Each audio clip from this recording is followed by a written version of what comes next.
ঈমান এনেছে, বিশ্বাস করেছে, ওই ব্যক্তির উপর আল্লাহ রাব্বুল আলামিন 5 ওয়াক্ত নামাজ ফরজ করে দিয়েছেন।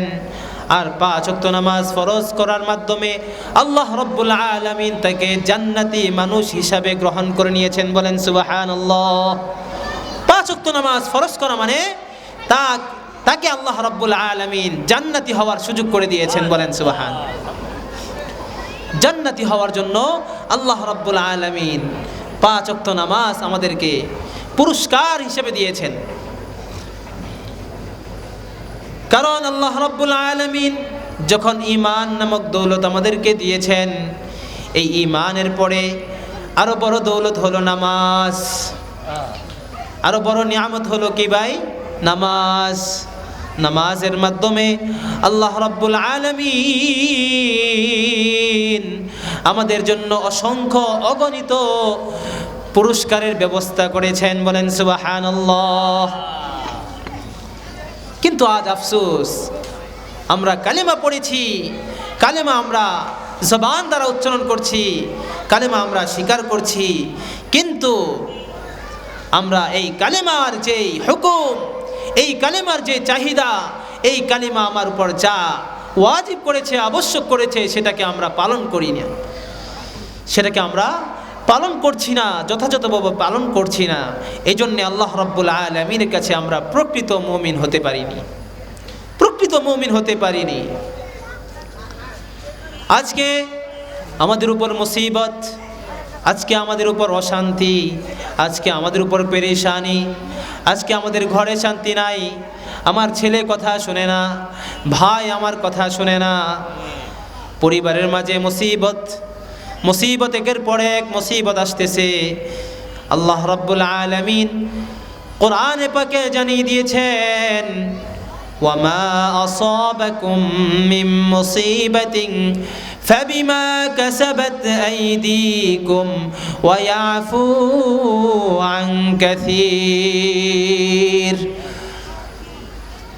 আল্লাহ রাব্বুল আলামিন কোরআনে 25তম পারায় বলেন, ওয়ামা আসাবাকুম মিন মুসিবাতিন ফাবিমা কাসাবাত আইদিকুম ওয়া ইয়াফু আন কাসীর।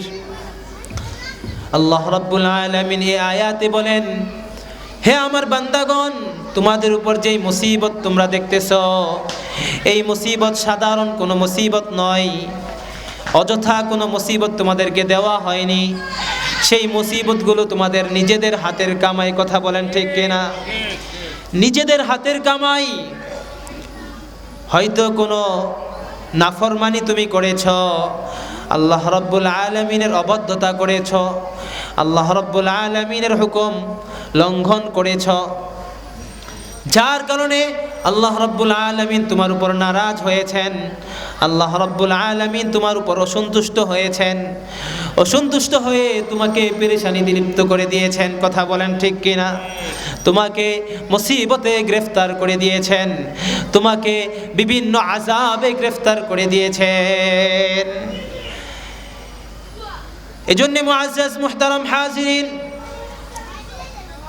আল্লাহর নবী সাল্লাল্লাহু আলাইহি ওয়াসাল্লাম হাদিসে বলেছেন, আল মুসলিমুনা কাজাসাদিন ওয়াহিদিন, আল মুসলিমুনা কাজাসাদিন ওয়াহিদিন। সমস্ত মুসলমানরা একটা দেহের মতো, সমস্ত মুমিন মুসলমান তারা একটা দেহের মতো। কারণ একটা দেহে যখন কোনো অসুস্থ হয়, একটা দেহ যখন কোনো ব্যথায় ব্যথিত হয়, তখন কেমন যেন সমস্ত মুসলমান ব্যথায় ব্যথিত হয়ে যায়। কথা বলেন ঠিক কিনা? কারণ আমার শরীরে যখন হাতে ব্যথা হয়, কেমন যেন আমার পুরো শরীরটাই ব্যথা হচ্ছে। যখন পায়ে ব্যথা হয়, মনে হচ্ছে আমার পুরো শরীর ব্যথা হচ্ছে। কিন্তু একজন ঈমানদার, একজন মুসলমান, সে তখনই বুঝতে পারবে যে আমি প্রকৃত মুসলমান হয়েছি, আমি প্রকৃত ঈমানদার হয়েছি। তখনই বুঝতে পারবে যখন কোনো মুসলমান ব্যথায় ব্যথিত হবে, আর সাথে সাথে তার শরীরেও সেই ব্যথা চলে আসবে। কথা বলেন ঠিক কিনা? এজন্য আল্লাহর নবী সাল্লাল্লাহু আলাইহি ওয়াসাল্লাম একাধিক হাদিসে মুসলমানদেরকে ঈমানের আলামতগুলো বলেছেন, ঈমানদারের কর্তব্যগুলো বলেছেন, যে সে ঈমানদার হিসাবে পরিচিত হবে যেই সমস্ত কাজ করলে সেই সমস্ত কাজগুলো কি প্রসিদ্ধ হাদিস আল্লাহর নবী সাল্লাল্লাহু আলাইহি ওয়াসাল্লাম বলেন, শাহাদাতি আল্লা ইলাহা ইল্লাল্লাহ ওয়া আন্না মুহাম্মাদার রাসূলুল্লাহ ওয়া ইকামিস সালাহ ওয়া ইতাইজ যাকাহ ওয়া সাওমি রমাদান। আল্লাহর নবী সাল্লাল্লাহু আলাইহি ওয়াসাল্লাম হাদিসে বলেন, যখন কোনো বান্দা ঈমান এনেছে, যখন কোনো বান্দা এই সাক্ষ্য দিয়েছে আল্লাহ রাব্বুল আলামিন ছাড়া কোনো ইলাহ নেই, মুহাম্মাদুর রাসূলুল্লাহ সাল্লাল্লাহু আলাইহি ওয়াসাল্লাম আল্লাহ রাব্বুল আলামিনের রাসূল, যখন এই কথা সে তার জবান দ্বারা স্বীকার করেছে, যখন সে এই কালেমার উপর যখন সে ঈমান এনেছে, সাথে সাথে আল্লাহ রাব্বুল আলামিন তার উপর নামাজ ফরজ করে দিয়েছেন, রোজা ফরজ করে দিয়েছেন, যাকাত ফরজ করে দিয়েছেন, হজ ফরজ করে দিয়েছেন। এরকম ভাবে আল্লাহ রাব্বুল আলামিন প্রিয় বান্দা বানানোর জন্যে অসংখ্য অগণিত হুকুম আল্লাহ রাব্বুল আলামিন সেই মুসলমানের উপর ওয়াজিব করে দিয়েছেন। বলেন সুবহানাল্লাহ। এই সব কিছু হলো আল্লাহ রাব্বুল আলামিন আমাদেরকে কাছে নেওয়ার জন্য আমাদেরকে আল্লাহ রাব্বুল আলামিন কত কত উপায় দিয়েছেন। এজন্য আল্লাহ রাব্বুল আলামিন কোরআনে বলেছেন, ইয়া আইয়ুহাল্লাযীনা আমানু লা তুলহিকুম আমওয়ালুকুম ওয়ালা আওলাদুকুম আন যিকরিল্লাহ ওয়া মান ইয়াফআল যালিকা ফাউলাইকা হুমুল খাসিরুন। আল্লাহ রাব্বুল আলামিন একাধিক আয়াতে মুমিন বান্দাদেরকে উপদেশ দিয়েছেন। এই আয়াতে আল্লাহ রাব্বুল আলামিন সমস্ত মুমিন বান্দাদেরকে বড় একটি উপদেশ দিতেছেন। উপদেশটি হলো, হে ঈমানদার বান্দারা, লা তুলহিকুম আমওয়ালুকুম ওয়ালা আওলাদুকুম আন যিকরিল্লাহ। হে ঈমানদার বান্দারা, তোমরা তোমাদের ছেলে মেয়ে ধন সম্পদ এগুলোকে তোমরা অবহেলা করিও না, এগুলোকে তোমরা খেল তামাশা বানিয়ে ফেলো না। আন যিকরিল্লাহ, আল্লাহ রাব্বুল আলামিন বলেন, তোমার ধন সম্পদ, তোমার ছেলে সন্তান, এই সব কিছু যেন তোমাকে আল্লাহ রাব্বুল আলামিনকে যেন আল্লাহ রাব্বুল আলামিনের জিকির থেকে যেন তোমাদেরকে মুখ ফিরিয়ে না দেয়। আজকে দেখেন, আমি আপনি আমার সন্তানের জন্যে, আমার ধন সম্পদের জন্যে, ঘর বাড়ির জন্যে আমি আল্লাহ রাব্বুল আলামিনকে চিনি না। আল্লাহ রাব্বুল আলামিনের স্মরণ থেকে আমি দূরে, আল্লাহ রাব্বুল আলামিনের জিকির থেকে আমি দূরে, মসজিদ থেকে দূরে, নামাজ থেকে দূরে, হজ থেকে দূরে, রোজা থেকে দূরে, যাকাত থেকে দূরে। মনে রাখতে হবে, আল্লাহ রাব্বুল আলামিন কালামে পাকে জানায় দিয়েছেন, ওয়া মান ইয়াফআল যালিকা ফাউলাইকা হুমুল খাসিরুন।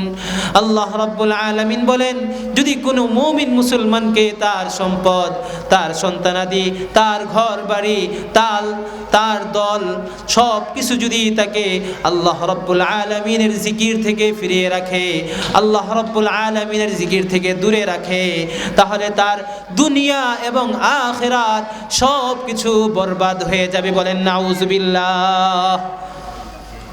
শুধু এটাই নয়, আল্লাহ রাব্বুল আলামিন বলেন, ফাউলাইকা হুমুল খাসিরুন। কাল কিয়ামতের ময়দানে সে আমার ক্ষতিগ্রস্ত বান্দাদের অন্তর্ভুক্ত হয়ে যাবে, ক্ষতিগ্রস্ত বান্দা হয়ে যাব।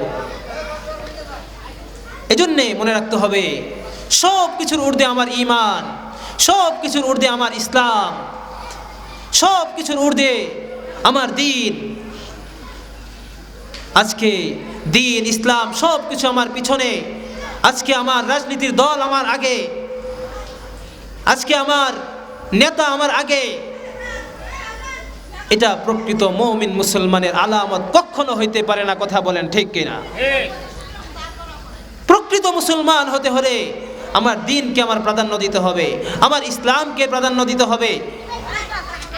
প্রকৃত মুসলমান হতে হলে আমার ঈমান আমলকে আমাকে প্রাধান্য দিতে হবে। আর ঈমান আমল ইসলাম, তখনই আমরা প্রকৃত মুমিন মুসলমান হব, তখনই আমরা ঈমান ইসলামকে আমরা প্রাধান্য দিতে পারবো, যখন আমার দিলের ভিতরে প্রকৃত দ্বীন থাকবে, প্রকৃত ঈমান থাকবে, প্রকৃত দ্বীনের প্রতি আমাদের ইশক এবং মুহাব্বত থাকবে।